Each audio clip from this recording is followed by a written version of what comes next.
real estate, Okay. and Okay. also would love to hear, what was your first year in real estate like in terms of volume and your experience, and what was versus your best year? Okay. I'm a retired teacher from Nyack, and I was president of multiple unions, so that's where my negotiation skills come in, politically, etc. And I've been in real estate since 2014, and Colleen was kind enough to bring me, my husband, and my sons into it. And our first year, we did approximately 3 million. My best year was 16 million.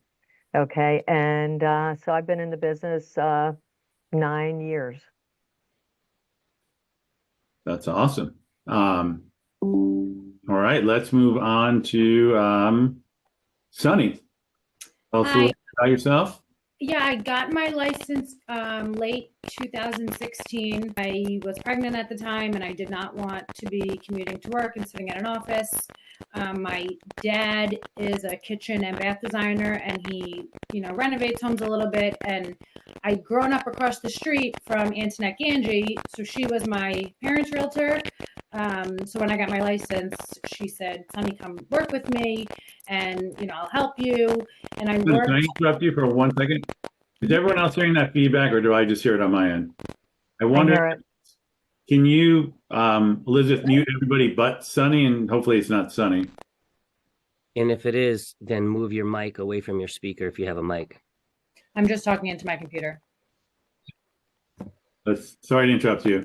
That's okay. No, so I started working for Antoinette right away, and I worked for her for about 4 or 5 years. And I went off on my own during COVID. And my first year I did 3.5 million, and my best year was this year. I just did just under 12 million. That's pretty big numbers in a short amount of time, so congratulations. All right, Allison. Hi, how are you? How are you? Got my license in 2017. After leaving the insurance world, I'm also a licensed insurance agent for 24 years. It was a very natural transition for me because I was with the third largest office in New Jersey, and I was doing all the luxury homeowners insurance, the home evaluations, and also handled all of the home inspections for the office. My first year in the real estate, I did just under $5 million, and my best year was nearly $20 million. Wow, impressive. Thank you. AJ? I got my license in the beginning of 2016, so I'm finishing my 8th year now. My first year, I joined a team from day one that was a pretty high producing team on the waterfront, like the Weehawken area. So my first year, I did just over 10 million. My best year was 2021. I did just shy of 30 million. Wow, that's a big business. Awesome. So I guess this year is kind of a different year, the first down year that we've seen in a while. I was wondering for all of you who've been very successful and your business is on an upslope, how, if at all, did your business change this year? With the slowdown in the market, did you have to double down on activities? Did you go after new markets? Did you do anything differently this year to stay on top, I guess is what I'm asking. And if anybody wants to jump in, or I can just call on you individually. I could jump in. Okay, go ahead, AJ. Sorry, want to go? No, Go ahead, AJ. All you. So I guess on the seller side, you need to be in front of a lot more people in this type of market just because of the lack of inventory and where interest rates are. Getting somebody to actually put their home on the market and have a place to move to is one thing. And then on the buyer side, that's pretty easy. When you see how many bidding wars there are, you need that many more clients to be able to make up for as much business as you want to do. I just had an offer. I'm glad you said something before about the highest and best offer, that they had 20 offers. I submitted an offer on a 2-family on Tuesday. They had 70 offers. So it shows where the market's at, and you just have to be constantly focusing on lead generating and getting as many people on both sides of the business to make up for the tough times. That makes a lot of sense. So Darren is saying he is not getting audio. I'm hearing audio fine, so I don't know. Can anyone else just give a thumbs up if you can hear audio? Okay, sounds like Darren, it might be an issue on your end. Looks like everyone else has audio. All right, Donna, you were gonna share as well. Yeah, I'll tell you, my 16 million happened the first year of COVID, and then things started to slide down. I mean, part of my business is very threefold. I mean, I deal with foreclosures big time, and listings from my sphere. And I was not dealing with buyers in the beginning. Okay, I was counting on those listings.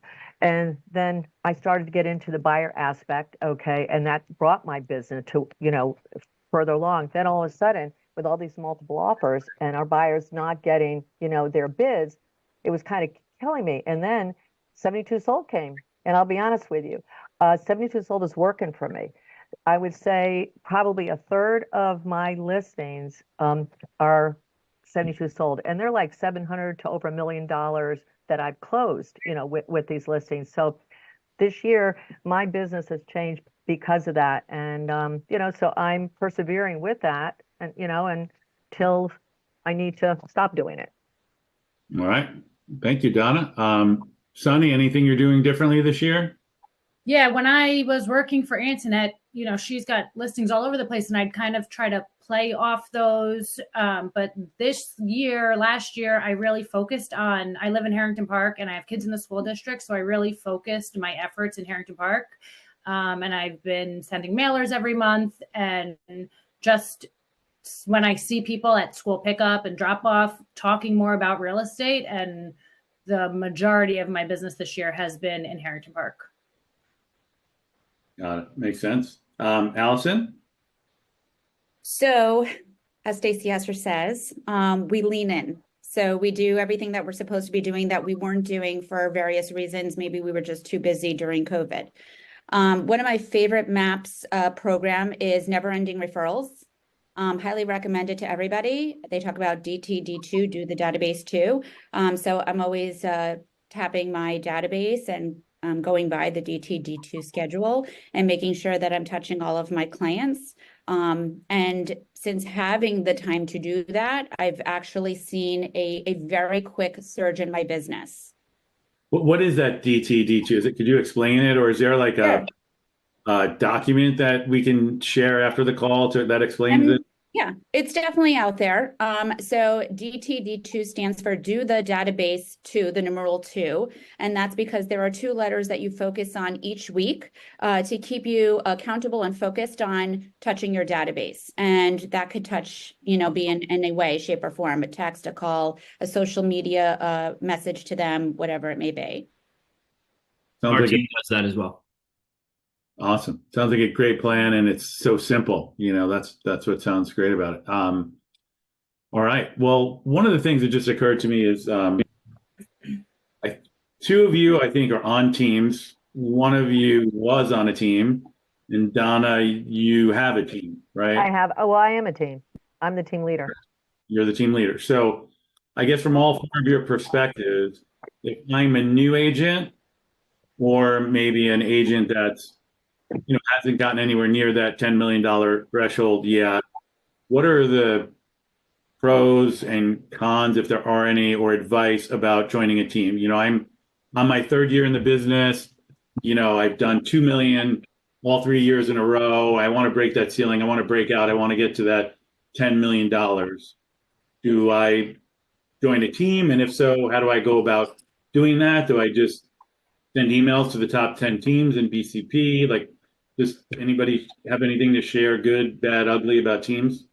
Allison, I know you're on a big team.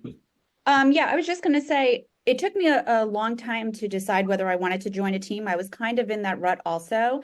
And I want to say it took me almost 2 years. And what I would recommend is if you're in that rut, do one of 2 things. Either consider joining a team, because you're going to get the most amazing support and guidance and coaching that you can imagine. Or if you're not going to join a team, then definitely leverage. Get somebody who can help you with your paperwork, get an accountability coach, and definitely seek the help. We have a tremendous amount of resources within Keller Williams that there is really no room for failure. It's only success within our company. So So my sense from the teams we have a lot of great teams. You're going to get coaching, you're going to get some structure, you're going to get some collaboration with other people on the team. It sounds like, there's no reason not to join a team, but obviously not everyone does. So who is a team, and this guy doesn't have to be for Allison, who is a team for and who is a team not for? Is there like the type of agent where you say, like for you, it makes it, because most of our agents actually are not on teams. So there are so many agents out there that are, I wouldn't say struggling, because you can, make a living if you want to sell 2 million a year, and that's your goal. That's a great business too. But, that are struggling, but they don't join a team. Would you recommend everybody join a team, or is there a type of agent that it may not make sense for? I don't think there's any negative to joining a team, to be quite honest with you. I think it's amazing. I mean, on SEG, it's the greatest support. We have great camaraderie. It's team power, women power. Stacey's not on this call. Just oh, that's okay. She doesn't have to be on this call for me to talk about how great SEG is. I'm on the call, Al. I'm on the call. There she is. Shoot. So I think a team is great for everybody. Being a solo agent, what I was missing is the camaraderie. And I get that with being on a team amongst everything else that a solo agent would need to help leverage their business to get them over that hump. And, something else that I don't know if anybody else on this call has ever experienced, but I knew that I could be very successful. What was holding me back was me. I was getting in my own way. I almost feared the success because I couldn't wrap my head around how could I get to that number that I desire to get to, and what resources would I need? And so the team gave me all of that to be able to do that. So could you do it as a solo agent? Sure, but you need to know exactly what you need, and you don't know what you don't know.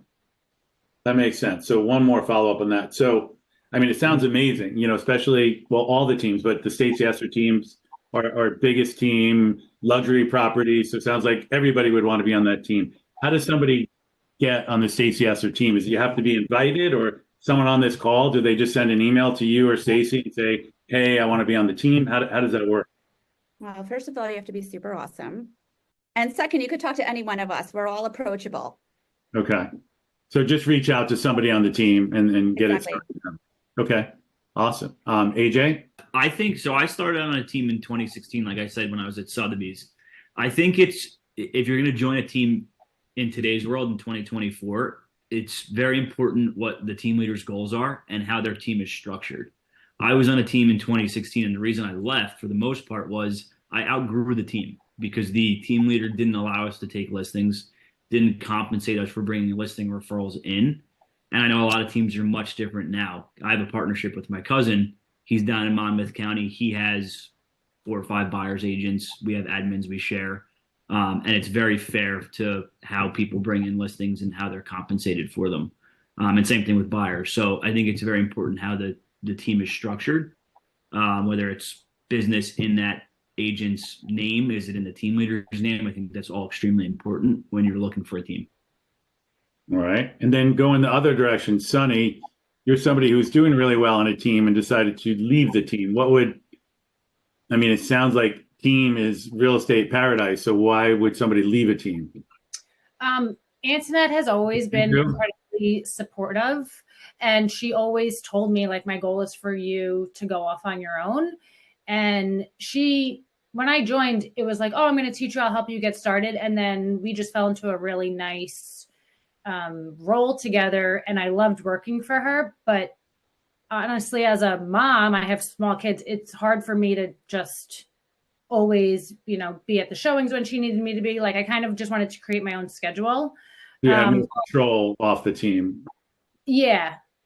But if you're stuck, I think a lot of agents who are maybe doing $2, $3, $4 million don't know how much time and effort the big mega agents are still putting into their business. And Antoinette gave me an amazing blueprint, and she was cold calling every day and really shows you what it takes to be a huge agent. So I don't want to put words in your mouth, but I would guess would you say that even though you're no longer on a team, you but glad you were on a team for the time you were, that it kind of got, you wouldn't be as far as you are now had you not been on the team. Yep, absolutely. I think being on a team is huge. Just for me at this time in my life, it wasn't a good fit. Okay. And we'll move on from teams. This isn't a commercial for teams, but, it does seem like, in a tough market, if you can align yourselves with people who have the systems, models, and whether you stay with the team for, 20 years or 5 years, and then go out on your own, I think it's a great option for people. And I think also it's important because I'm on a team. You have to have a business plan. You have to know where your business is going, where your monies are going, especially if you're compensating others. For me, the team, it's a little bit different because it's my family, okay? And the business is split because it's a 50-50 split, so, and I travel a lot, okay? I work hard, I play hard, and I work a lot mobily, okay? Winter's coming and it's ski season, so, but I have my team, my family that's here, my sons that are on the ground, so it makes it work. So my team's a little bit different, and we haven't brought anyone else into that team, but it works. But you have to work really hard. So the Ramundo team is, as opposed to Stacy's team where you can apply with Allison, Ramundo is closed for business unless your last name ends in an O? Not exactly, because I am working someone, does some stuff for me that's not in the team, and I pay them. So, but absolutely, anyone that wants to come on board is more than welcome. All right. Awesome. So I think when I think about this panel or any panel, like I think what I would want to get out of it. So, I wrote down some questions, and I think the main thing, if I were on this panel, would be, what's the one piece of advice that's like tangible that you can give people, to help grow their business in 2024, and we talk a lot about mindset stuff, and I'm big on that. I think that's like the bedrock, but for a lot of people, that's a little squishy, like they can't jump off here and, start doing their mindset. They can, but is there a lead source or a way that you lead generate or a source of it, something that somebody can say, you know what, I was on that panel discussion on Friday and it changed my business because now I'm doing X that I never did before. Like, if it was your brother, son, sister starting the business and you wanted to jumpstart their business, you got to do a million things, but what's the most important nugget you would give them to get their business going in 2024? Allison? I was going to say DTD2. 85% of my business comes from my database. And it sounds really cliche because we hear it all the time, but if you're not tapping your database, I mean, you would be surprised at how many people in your database want to support you and want to see you succeed. So time block it. Time block daily to tap your database. So if I'm that $2 million agent, I get off here, what do? I go, hopefully I have my database in Command or spreadsheet somewhere where I actually already have it, and then just start working it. What would you do? What's the first thing you would do? Phone calls? Well, so immediately I would get a hold of the DTD2 schedule. And then I would jump into your calendar and start strategically time blocking how you can touch your database, whether that be phone calls, make time block slots every single day. Maybe one day you're calling people. Maybe one day you're tapping them on social media, constantly commenting on their photos or whatever, congratulating them on their successes or their children's successes. Texting them, Stacy's a huge fan of video. She always encourages us to do video messages to someone rather than just shoot them a text. It's a little bit more personal. Wish them, happy, healthy, prosperous new year. Even little packages you could drop off at their house. As long as you're touching your database strategically and systematically. Smart, right? Yeah. Okay. Elizabeth, can you grab info on this DTD2 and email it out to everybody after this along with the video? Sure, Tom. Cool. All right. And do you recommend everybody does video? Like even someone like me have a face for radio? Does you have to be good looking to do videos, or anybody can do it? Anybody. You hesitated there. Okay. If you're going to scare people when they open it up, don't do it. I got it. I'll go. Listen, if it makes everybody feel better, I'll do the rest. All right. Donna, what about you? What's the... I have various lead sources and I keep them. I drop them depending, like I said, with my business plan, I try to keep within that budget and what works, what doesn't work. And if you have something that doesn't work, you get rid of it. But when those lead sources come in, okay, it's follow-up, okay? Big time follow-up. I follow up with all of them at least twice a week. It's on my calendar to do it. I start usually at 8:30 in the morning and I'm done by 10:30. Between Sync, between OpCity, between 72 Sold, and Zillow, be honest with you, and Zillow.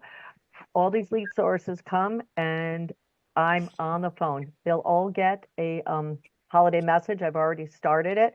Every one of them will get that before tomorrow is done through a text message. Okay. And I get lots of responses back. Matter of fact, I got one saying, okay, let's talk in January for a listing. But So what always surprised me or impressed me about you, because we've gotten to work together a lot on 72 Sold and Sync. Yeah. You have a big business, like you said, work hard, play hard, you travel, you're doing all these things, and you have more business than most of the people on those teams, but yet you were following up more and more consistently. So I guess it's hard. I want to say if that takes away this excuse for agents who have less business that I don't have the time, although I don't know what their other commitments are, so I shouldn't say that. But everybody, what you do is kind of simple, of course, follow up. But what do you do that enables you to be so good at it? And, is there any kind of system that you use or any motivation? Because everybody on here would say, of course, you got to do a lot of follow up, but few do it. What makes you different? How do you do it? Well, I'm very competitive. Okay. And if I want something, I'm going to get it no matter what. But I make a point. I'm up at 5:30, 6. I work out. It's a schedule. After that, I'm at my desk and I'm working and I'm making those calls. I don't do them every day. I have them blocked either twice or 3 times during the week. Okay. And you just have to do it. And if you want the dollars, you want the income. Okay. You have to do it.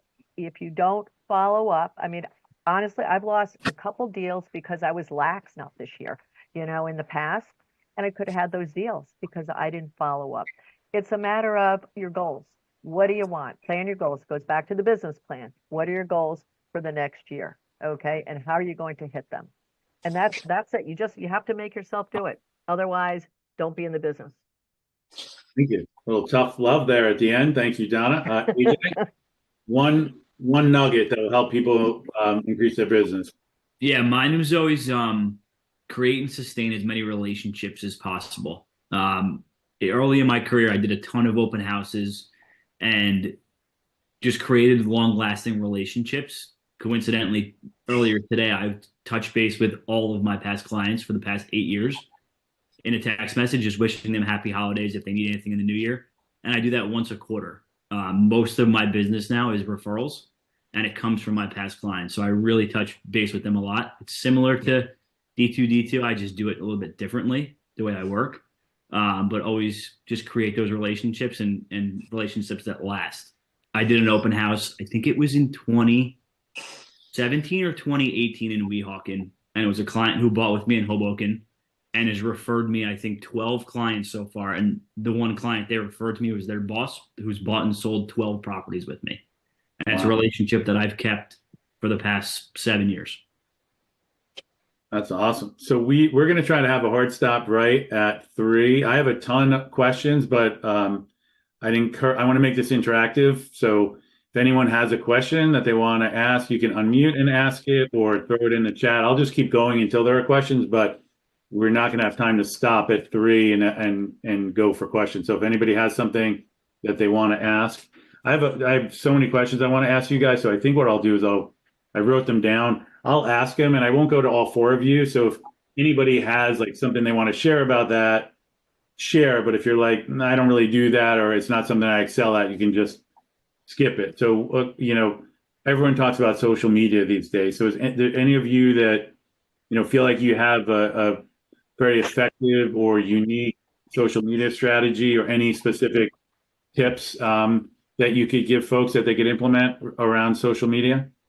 For me, I post on Instagram. I try to do like 3 or 4 times a week. And you notice when you fall off that people don't ask as much about real estate. So you could just be starting in the business. You could have no clients, there's really no excuse to not be posting on social media. You could go to houses, tour houses, put it on your stories. You could even just take pictures from the MLS and, encourage engagement by asking, what do you think of this house? How much is this house? What do you like about this house? It's very easy to quickly and every single day post on social media to try to drum up some business. So for me, let me ask you this. I always wondered, I always thought, and I'm probably way off because I don't do this, but I would always think that your time is much better spent with what Allison was saying, like trying to interact directly with like people that, commenting, doing stuff like that, than just posting stuff. But do you get leads? Like I see when people see someone say, what do you think of this bathroom? And I'm going, that seems like a waste of time. Are you going to get a lead from that? But probably I don't know what the hell I'm talking about. And that's the best source of leads. Like, do those kind of things work where they say like, would you rather have this lake house or this mansion? Or, does that get a response? And does that ever turn into business? Or on my feed, I do reels, and my feed is like, my social media is just, and my business is friends of family. And so my feed is more just like showing my personality because I want people to feel comfortable with working with me. And then my stories are just like quick things that people tap through asking. And when you see the metrics, when I post just like, how much do you think this house is? My engagement is way higher than just like, I sold this house today. I think it's also a good tool, just staying top of mind. Yeah. For your people that follow you. Mm-hmm.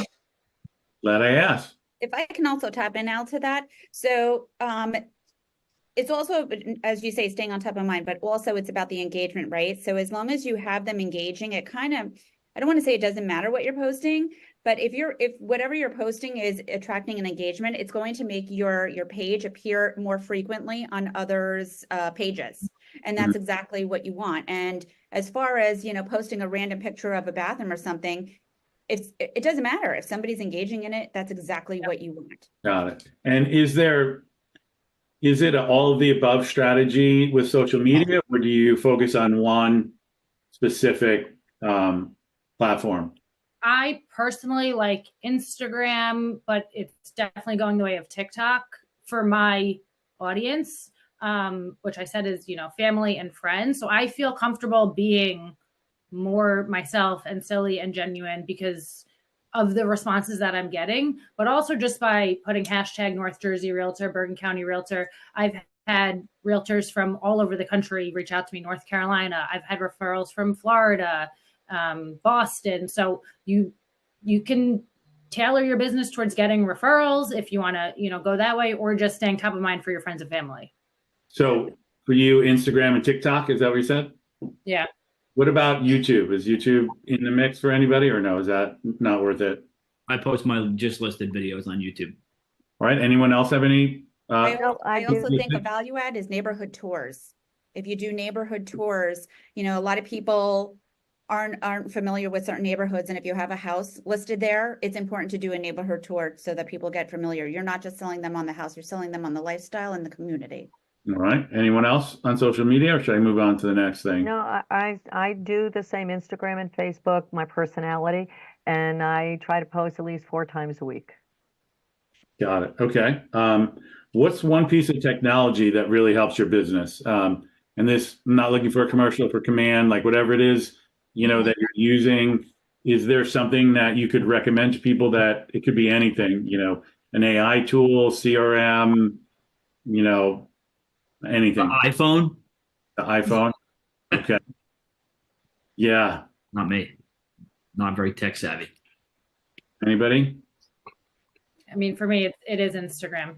All right. I just started back with Command, honestly, with campaigns and so forth. I mean, my website, which is Luxury Presence. So I just, starting to put, I took all my lead sources and they were put in Command. So I'm trying to develop campaigns from that. Luxury Presence, like I have a presence on social media, or luxury presence, like Luxury Presence is my website. Yeah. Oh. All right. So that was social media. AJ, that's my personal Instagram. I know people feel differently about it. It's okay. People have personal ones and they think that they should post their business content on it. I don't, because I don't like to put my kids on my public one. So, I mean, you're all free to follow me on both, but just an FYI. But she prefers you don't. No, I don't. No. I don't For want- strangers, I deleted it. Yeah, well, there's a lot of strangers on here. There's a lot of strangers here. they have Trevor Williams in their profile. They're not a stranger. Right. All right. So at the beginning, we started talking about how this year is a difficult year, with the market, heading down a little bit. I think that's going to turn around in 2024. What do you guys do to keep your, mindset strong? Do you have any daily practices, any books you're reading, podcasts you listen to, mindfulness practices, meditating, working out? Like what keeps you guys mentally strong? I know for I me, do a lot of affirmations. I mean, I literally have a folder on my phone. The face of my phone is an affirmation. And that just keeps my mindset right. And anytime I, have my old school drunk monkey on my shoulder talking negative in my ear, I just sit back and think of, a positive affirmation. And so some people think that mindset kind of stuff is fluffy. I'm not one of those. I think that's honestly 90% of the game, but it doesn't work for everybody. Like whoever's going to answer, is that an important part? Is that just kind of a nice in the background thing? Or is that something that you feel like has a big impact on your business, your mental health, your motivation? Yes. Yeah, 100%. All right. Anyone else have any specifics of what they do? Anybody doing the miracle morning or meditating every day or have a great podcast that they listen to? Working Highly out in the caffeinated. morning and knowing that it's Friday and my martini is waiting for me.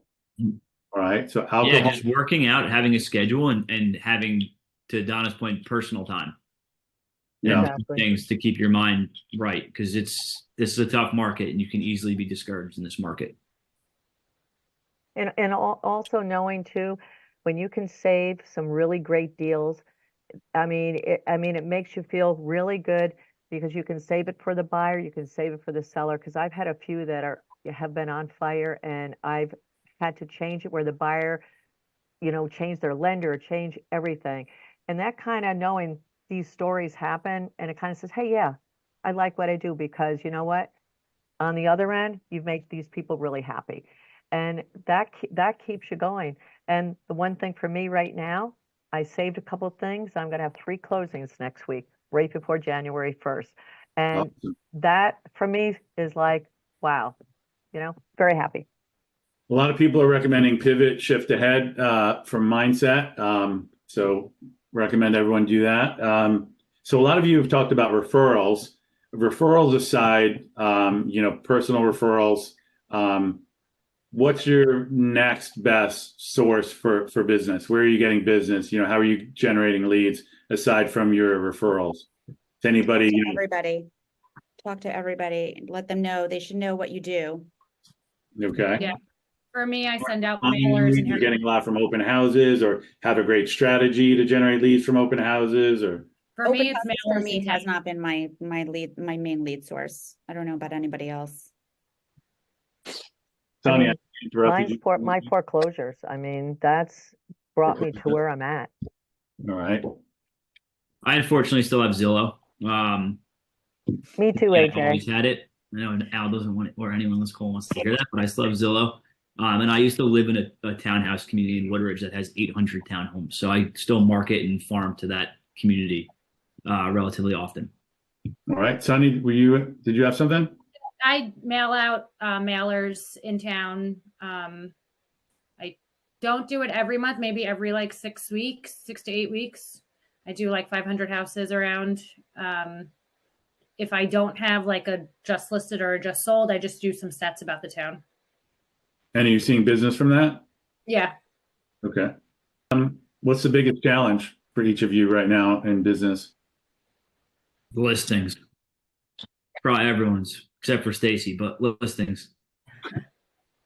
Listings? Yeah. The buyers, okay, not enough homes, okay, for them to buy, and I think that's my biggest challenge, and integrating all my leads into one platform. Okay. Trying to get that all together. That's, I think, my biggest challenge from my different sources. So any advice? I'm sure everyone's having the same issues. Any advice? How are you guys? You're still highly successful. So how are you overcoming the issues with listings? Is it just doubling down and doing more of the same, or are there different things that you're doing in this type of market? Asking for referrals. I just continuously ask for referrals. If you don't ask, you don't receive. Yep. Ask for referrals and stay in front of as many people as possible. Okay. Yeah, following up with people who at one time wanted to sell and they didn't think it was the right time, just going back through the database. You know what I feel like I'm getting from this, and it's what I think everyone's already known, that it's like this business is simple but not easy. Like everything you're saying, almost everybody already knows. It's just a matter of doing it. You know, like the process, they're not super complicated. It's just you guys don't so much have better systems. You have the same systems, but you're just implementing them consistently, you know, and having good follow up and, you know, being diligent about it. You know, there's nothing that's like, wow, this new system that I can't even comprehend. That's why you're doing so well. It's really a matter of just like getting a system, picking one way of doing it, buckling down and doing it day in and day out and being consistent. At least that's what I'm, you know, taking away from this. I think that's really the key, is picking the one thing that works best for you and putting the majority of your effort and energy into that. Because like when I started, I felt like I was calling FSBOs and I was doing mailers and I was doing this and that. And then I really spread myself too thin and I wasn't focusing on one thing. And so it wasn't really making an impact.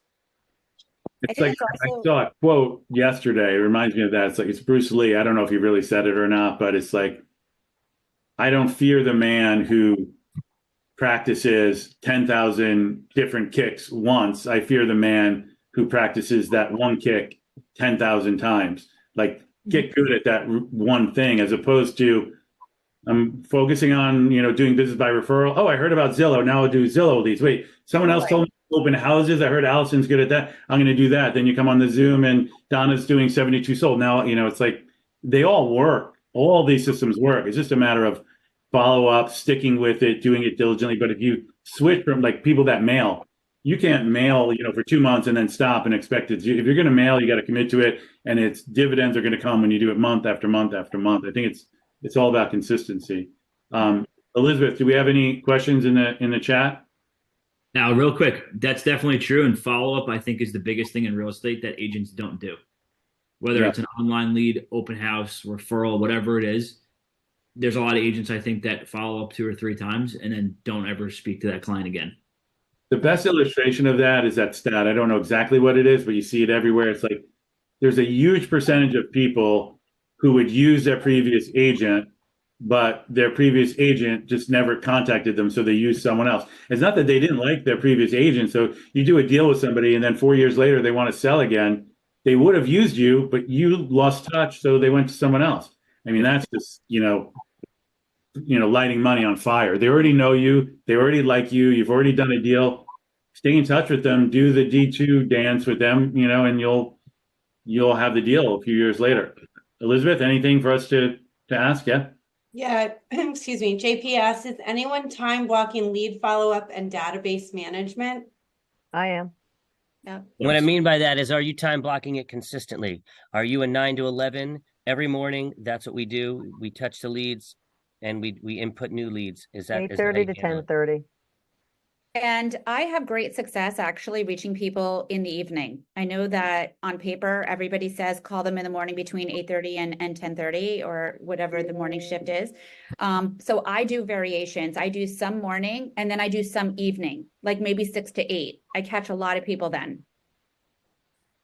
Okay. I think that's the great thing about this business. You know, as long as you're consistent and you follow up and you pick something, you can do it your way. You just have to be consistent, you know, and it's so easy to experiment. It doesn't cost a lot of money to say, this week, I'm going to try making the calls in the evenings and see if I get more people. And if you do, then start calling in the evenings. If you don't, go back to the mornings. But, you know, you don't have to do it the way Allison, AJ, Donna, and Sonni do it. You just have to do something and be consistent about it is what I'm taking away from this.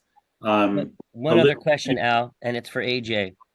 3 and Okay. 4, listen, we know lead follow-up is the killer here. What does your lead follow-up look like? If you're out there more than 3 or 4 times, what are you doing? Remove it from the state's ballot and get the move from. I have a very interesting way of doing it. Mine's all in my email. I have a really detailed email inbox. So I basically time block every day for follow-up with different types of leads, whether it's an active buyer or a lead that I got that I haven't spoken to yet. Like, let's say it's a Zillow lead that comes in and doesn't answer the call. I follow up with that lead for an extended period of time. They go into my database and get drips from my database, but I follow up with them through my email, usually for the first like 14 days until they either work with me or tell me to get lost. I also want to add, I do a lot of care calls. I think people are a lot more receptive to care calls than anything else. So for example, with the storm that we just had and being an insurance agent and familiar with flood claims, I made a lot of calls to people that I know might have been affected and just said, hey, I just was thinking about you. I wanted to see, if you fared well through the storm. Is there anything that I can do for you? Or make little notes too, also, right? Like there's a lot of people who are applying for colleges, or maybe if you know somebody who has a baby due and a due date coming up, I make notes and then set a calendar reminder to call them right around that time to say, hey, how'd that test go? Hey, congratulations, on the birth of your baby or whatever. It's just, they don't know that you're making these calendar reminders, but to them, they're like, oh my God, I can't believe she remembered. That was so thoughtful. Makes sense. Any other questions? Yeah, Alyssa asks, what is everyone using for your follow-up? Spreadsheets, command? Before you guys answer, we committed to end these at 3, but I think Q&A doesn't count. If you guys are willing to stay on and answer a few questions, if you can't, I understand and want to thank you. I think this was awesome. I think you guys can see in the chat, everyone saying what a great panel it was, that this was awesome information. So you had a lot of value today. We actually, in the Ridgewood office, have a 3 o'clock meeting, a second meeting with a $60 million team that we hope is going to join our company. So I have to run and go to that. So wish us luck. And Elizabeth, can you wrap it up? Yep. All right. So if any of the panelists can stay, Alyssa was asking about what are you using for follow-up? Spreadsheets, command, ? I use a CRM and I use my iPhone calendar. I know some people are a fan of Google. I just love my iPhone calendar because I'm Apple with everything. Ditto. And I have to go. Thanks, everybody. Of course. Thank you, Donna. I know. It looks like AJ answered this next one, but for the other ladies, who is doing mailings? What are you doing? Yeah, I use CW Marketing Center. Okay. Allison? Yeah. I They don't do put mailers. Luann, they put the QR code on it, so you can see when people scan it, like what house, their name, what day, what time. It just gets sent to your email. It's really helpful. I do use the KW marketing, and I never see anybody clicking onto my QR code. I don't know, or it says, I don't know. So I figured maybe I'm just sending just list, just sold, or a market update.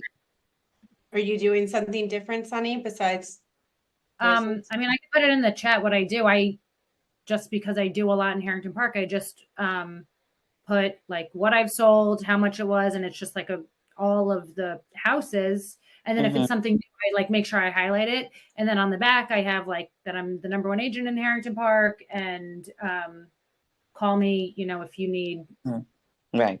If you're thinking about moving, whatever it is. And then and then I put next to my QR code, because my QR code goes to my link tree. So you could see like there's a seller form, a buyer form, my Instagram, my TikTok. And so I just put like scan to get to know me. So I like kind of put a call to action, I guess you'd call it, next to it.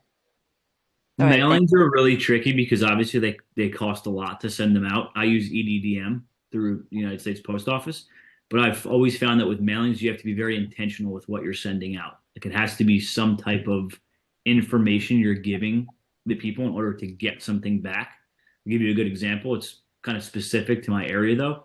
That townhouse community that I farmed to had a 5-year tax abatement. And at like the end of the third year, I put a door hanger on everybody's door. I don't know if it's legal or not, but I put a door hanger on everybody's front door saying, did you know the tax abatement was ending? And like 20 people called me, and I think I got 12 listings from it. So you just need to be intentional with what you're sending them to get the most return out of your money. Thank you.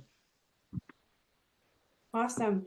I don't see anything else in the chat. So does anyone else have a question before we wrap it up?